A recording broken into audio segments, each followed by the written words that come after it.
Las encuestas nos dicen la realidad de un país, nada más que hay que saber hacerlas, hay que saber interpretarlas. Yo quiero agradecer la presencia en este espacio de Francisco Abundis, él es director general de Parametría, una de las encuestadoras más importantes de nuestro país, la encuestadora a la que Morena le pidió replicar la encuesta sobre el INE y sobre la reforma electoral. Paco Abundis, como siempre es un placer conversar contigo. Sergio, esto es mío. Háblame en primer lugar de la popularidad del INE, qué tan popular es el INE, pero qué tan populares también son las medidas que el presidente ha venido impulsando para modificar nuestras reglas electorales. Mira, el INE goza de una gran reputación. Lo interesante de esta medición a la que te refieres es que echa la medición cara a cara en vivienda en lugar de la que había hecho el propio INE en una encuesta telefónica. El INE sale 10 puntos arriba. Es decir, estaba en 65%, acabó en 76%, ¿no? O sea, sí es una institución muy popular. Mira, tiene muchos atributos el INE, porque no es nada más el que organiza las elecciones y la confianza que hay en él, sino además nos da una especie de carta de identidad, ¿no? Una especie de... Es nuestra única... O sea, la credencial del elector, sí, la gente se identifica. Para claro. La gente, el INE es su credencial su del elector. INE, ¿no? Sí. Es su INE. Sí. Y entonces eso te hace funcional en la vida, te permite entrar a edificios, cambiar tus cheques en el banco, por ejemplo, ¿no? A los chavos les permite exacto, ya probar tu edad. Entonces sí es un documento muy importante para la gente y además... yo creo que el INE ha puesto mucho esfuerzo, no sé si en particular lo ha hecho Lorenzo Córdoba, pero en general creo que cada uno de los expresidentes, exconsejeros del INE ha enfatizado mucho esa parte, que es el buen trato con la ciudadanía. Entonces tienes no solamente esta institución que, ¿no? Desde prácticamente yo te diría el primer golpe, impacto en que genera su prestigio es el 2000, cuando sale José Woldenberg y declara, ¿no? Presidente virtual. Exactamente, ¿no? De hecho, si recuerdas, primero sale él y luego sale el presidente Zedillo. Los símbolos ahí son muy importantes. Pero fue un momento fundacional, yo creo, un momento de cambio de régimen. Y entonces, desde entonces el INE tiene una reputación. Tal vez el único proceso difícil para el INE fue 2006. ¿No? Que fue una elección, pues recordarás, de .56 de diferencia, que eso pasaría en Suiza o en Francia, o sea, una elección de esa complejidad, creo que en cualquier lugar hubiera generado muchos problemas. Fue el único momento en que se vio cuestionado el INE. Salvo ese momento, yo creo que el INE goza de una reputación extraordinaria. Ahora también el presidente goza de una gran reputación y de una gran popularidad, ¿no? Así es. Pero te diría que en esta discusión, porque hay muchas discusiones en las que es muy importante lo que diga el presidente precisamente por sus niveles de aprobación. En esta discusión no es necesariamente el caso.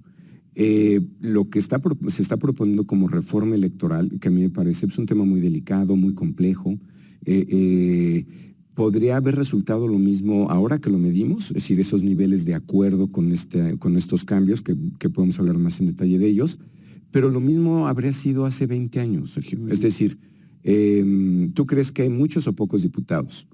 Muchos, te va a decir el 70-80% de la gente. Ok, siempre. ¿Cuántos diputados hay? Menos de 15% de la población, Sergio, sabe cuántos diputados hay. No sabe que hay 500, ni que hay algunos que son plurinominales y que son de votación directa. Mucho menos si entras a la complejidad de pluris y unis. ¿Te parece que hay muchos o pocos senadores? Muchos. ¿Qué porcentaje de la población sabe cuántos senadores hay? Menos de 10%. Entonces, parte de esta reforma o lo que se propone creo que tiene que ver más con la imagen que tiene la población de la política, del político, y lo más parecido a eso es un diputado o un senador. Entonces hay como mucho prejuicio. Sin embargo, ahí. La gente sí quiere elegir a los consejeros del INE, sí quiere que sean políticos. Bueno, esa es otra, digamos, opinión que tiene mucha dirección. La gente quiere que le pregunten todo, ¿no? Si quieres aeropuerto, no quieres aeropuerto, si quieres rifar el avión, si no lo quieres rifar, si cualquier cosa que tenga que ver con déjame opinar, te va a decir déjame opinar. Claro. Pero no importa el tema, Sergio, no importa el tema, no importa si son consejeros del INE, si son cualquiera de los temas que te dije, o los MPs o los jueces. O una cervecería, o tú dame el tema y yo quiero opinar. Entonces eso tampoco tiene necesariamente una base con que se refiera a lo electoral, ¿no? Tiene que ver con que yo quiero participar. Entonces podemos decir que la gente está contenta con el INE, pero la gente quiere más participación y la gente sí quiere hacer cambios en el sistema electoral. Lo que es cierto es que, y eso yo creo que es de las pocas, digamos, temas donde hay mucho consenso, incluso creo que tú lo opinaste también el otro día en tu columna y en tu programa de radio, es que sí es una institución cara. ¿No? Eso y entonces no en eso duda, no, digamos, todos lo sabemos, como que todo el mundo coincide. Para mí siempre la reflexión ha sido, bueno, si probablemente es cara, ¿qué tan caro sería tener inestabilidad política en este país? Eso es incalculable. Muchísimo más, ¿no? Incalculable, yo creo. Entonces, sí, yo creo que es cara, ¿no? Siempre yo creo que hay que tomar esto con cuidado porque, pues, más caro podría ser no tener una institución como el INE, ¿no? El partido en el poder, Morena, quiere elegir a sus candidatos y de hecho está eligiendo a sus candidatos a través de encuestas. ¿Cuáles son las ventajas, cuáles son las desventajas de este sistema? Mira, yo creo que la gran paradoja, que no tiene que ver con nosotros, es una paradoja de la democracia. Yo sé que tú has sido además encuestador de Morena muchas veces y de otros partidos también tengo para entendido, fortuna, ¿no? Sí, para fortuna nosotros, y creo que es parte del trabajo, no partidizarte, ser neutral en cualquiera de estas mediciones, creo que viene, ¿no? con el trabajo, viene con la idea de ser. En México nos conocen como encuestadores, en Estados Unidos me gusta más la expresión de pollster, ¿no? Porque es que, como bien dijiste, no solamente mide, sino que además interpreta. Claro. Digamos, como pollster o como encuestador, te diría que el requisito número uno es ser neutral y medir bien, independientemente de lo que luego discutamos o de lo que si la aprobación del presidente es alta, baja, a qué se debe. Ahí con las interpretaciones es otro tema, ¿no? Que yo creo que es un problema que tenemos hoy, es decir, el no estar de acuerdo en el nivel de aprobación del presidente. Te diría que el método es muy bueno, yo creo que es un método que te da mucha legitimidad. Yo creo que el dilema está o la paradoja está en que alguien popular como candidato, Sergio, no te hace necesariamente una buena autoridad. Es decir, y bueno, evidencia hay, puede ser que dicen que es mejor primero ganar, porque si no nunca llegas a gobernar, ¿no? Sí, digamos, ambas, lo ideal es que tuvieras ambos atributos, ¿no? Que fueras muy popularidad popular y capacidad. Y capacidad, pero es muy frecuente que alguien muy popular, que puede ser de pronto un deportista, que puede ser de pronto un artista, o puede ser popular por otras razones. De hecho, es muy común, siendo que así, que seas un extraordinario candidato y cuando llegas a gobierno no seas tan bueno. No seas tan bueno, porque pues sí, a lo mejor son dos capacidades distintas, ¿no? ¿Qué le preocupa a la gente? Yo no puedo imaginar que la principal preocupación de la gente sea una reforma electoral. ¿Cuáles son los temas que realmente le preocupan a la gente? Creo que acabas de poner un punto fundamental. La opinión pública creo que la tenemos que entender como una construcción social. Es decir, no es algo que la gente esté pensando allá afuera todo el día, que si aprueba o no al presidente, si quiere la reforma o no. Si las preocupaciones de la gente están en cosas más cotidianas, o te diré incluso creo que le preocupa más la selección nacional, ¿no? Si pasa o no pasa, sí, claro. que propiamente que no pasó. Que no pasó, ¿no? Y eso sí le preocupa y sí, eso sí, claro, le pega en su estado de ánimo. Pero a lo que voy con esto es, al decir que es una construcción social, no es que allá afuera existe un nivel de aprobación, ¿no? En algún lado. No, es simplemente que vamos nosotros y, en fin, digo, no me va a gustar mucho esta expresión, o no sé bien, pero inventamos un poco la opinión pública, porque vamos y la medimos, claro, ¿no? Y entonces la estás creando. Y la forma en que haces las preguntas y las preguntas que haces son... ¿Qué le preocupa a la gente? Clarísimo el tema de inseguridad, Sergio, está altísimo y hay regiones del país donde, bueno, ¿no? El norte, el Bajío ahora. Hay zonas que son casi de guerra, ¿no? Así es. Y una nueva preocupación que no estaba en el ambiente, que es la inflación. La gente ya reporta, ¿no? Problemas para llegar a final de mes. Ese es un tema que no estaba, que bueno, puedes decir que es un tema mundial, ¿no? Estas tasas de inflación hace mucho que no las veíamos, pero ya está pegando en el bolsillo. Esas dos son fundamentales. ¿Y la electoral aparece o no? Solo aparece si la mencionas. Solo aparece si la mides, ¿no? Y si la mides, tiene que ver más con esta información previa que tienes, En la opinión pública el término en inglés se llama priming, que es como cuando le pones al coche, ¿no?, una capita para protegerlo. Es un poco lo que trae la gente en la cabeza antes de opinar. El priming que tiene hace que responda de esta manera muy favorable a toda esta propuesta de reforma electoral, pero en realidad que es con información previa que tiene, no con la que está recibiendo. El presidente es muy popular y ciertamente mucho más popular de lo que fue Enrique Peña Nieto, pero he estado viendo otras encuestas que señalan que no es tan inusitada la popularidad del presidente cuando comparamos con otros tiempos. ¿Qué opinas? Mira, yo creo que es un problema de medición. Yo creo que no hay otra forma de medir en este país más que en encuestas cara a cara.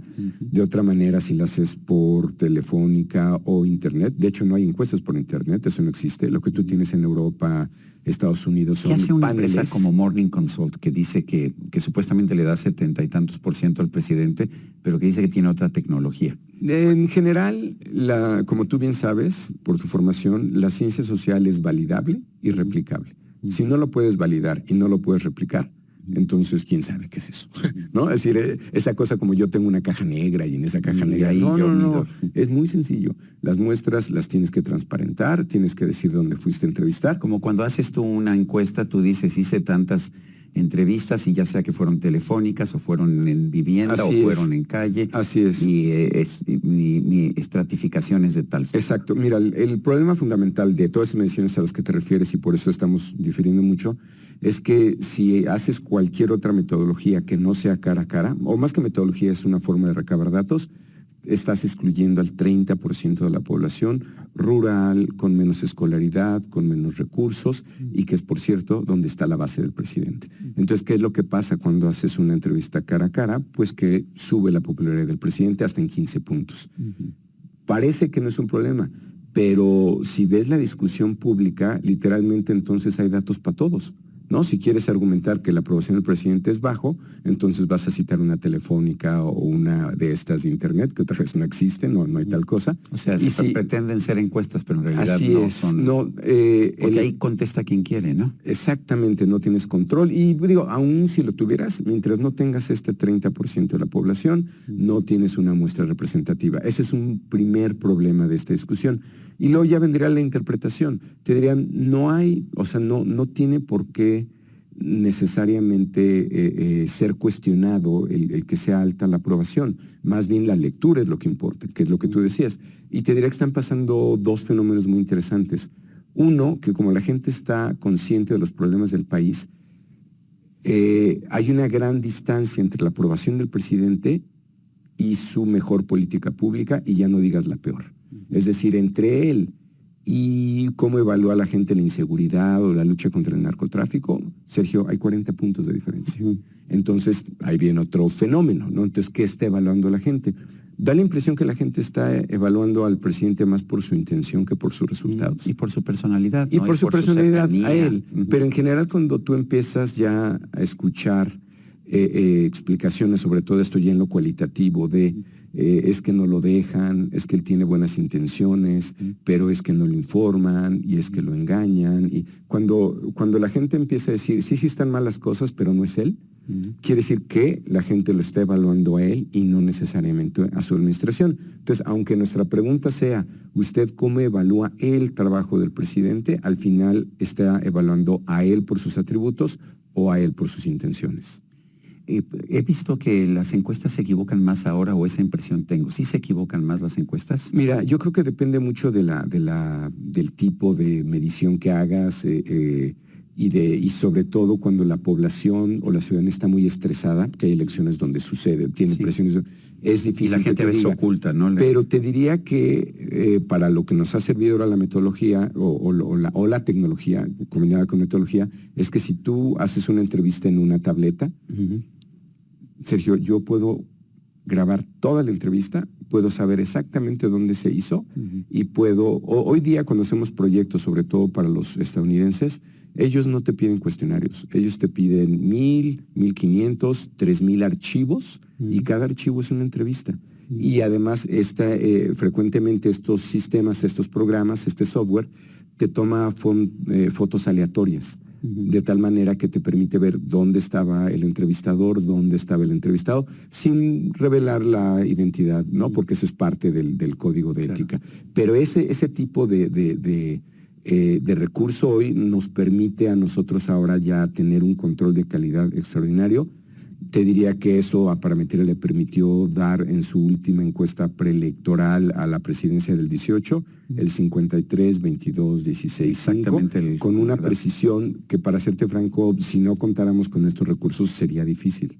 Francisco Abundis, director general de Parametría, gracias por esta conversación. Al contrario, Sergio, un placer, un gusto. Gracias. Y a usted que al vernos y escucharnos hace posible este programa.